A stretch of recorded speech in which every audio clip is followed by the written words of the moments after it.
പിതാവിൻ്റെയും പുത്രൻ്റെയും പരിശുദ്ധാത്മാവിൻ്റെയും നാമത്തിൽ ആമേൻ. ജെറമിയായുടെ പുസ്തകം 18-ാം അധ്യായം 11-ാം വാക്യം. കർത്താവ് അരുളി ചെയ്യുന്നു, ഇതാ ഞാൻ നിങ്ങൾക്കെതിരെ അനർത്ഥം കരുപിടിപ്പിക്കുന്നു, നിങ്ങൾക്കെതിരെ ഒരു പദ്ധതി നനച്ചിരിക്കുന്നു. ഓരോരുത്തനും അവനവൻ്റെ ദുർമാർഗത്തിൽ നിന്ന് പിന്തിരിയട്ടെ, നിങ്ങളുടെ വഴികളും പ്രവൃത്തികളും തിരുത്തുവിൻ. ആമേൻ. ക്രിസ്തുവിൽ പ്രിയ സ്നേഹിതരെ, ഇന്നത്തെ വചന സന്ദേശത്തിലൂടെ ദൈവം നമ്മോട് പറയുന്നത് ദുർമാർഗത്തിൽ നിന്ന് പിന്തിരിഞ്ഞ് ജീവിക്കാനാണ്. കഷ്ടതകൾ വരുമ്പോൾ മാത്രം ഓർക്കേണ്ട നാമമല്ല ദൈവനാമം. അനർത്ഥങ്ങളും രോഗങ്ങളും പീഡകളും വരുമ്പോൾ മാത്രം ദൈവത്തെ ഓർക്കുകയും ശേഷം അവിടുത്തെ മറക്കുകയും ചെയ്യുന്ന പ്രവണത ഇന്ന് ഒത്തിരി ആളുകൾക്കിടയിൽ നമുക്ക് കാണാം. ദുഃഖങ്ങൾ മാറി വരുന്ന സമയത്ത് പതിയെ തെറ്റായ മാർഗങ്ങളിലേക്ക് വഴുതി പോവുകയും ദൈവത്തെ മറന്നു ജീവിക്കുകയും ചെയ്യുന്നവർക്കുള്ള ഒരു മുന്നറിയിപ്പായി ഇന്നത്തെ വചനത്തെ നമുക്ക് വിലയിരുത്താം.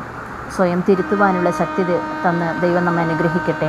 നിത്യം പിതാവിനും പുത്രനും പരിശുദ്ധാത്മാവിനും സ്തുതി, ആദിയിലെ പോലെ ഇപ്പോഴും എപ്പോഴും എന്നേക്കും. ആമേൻ.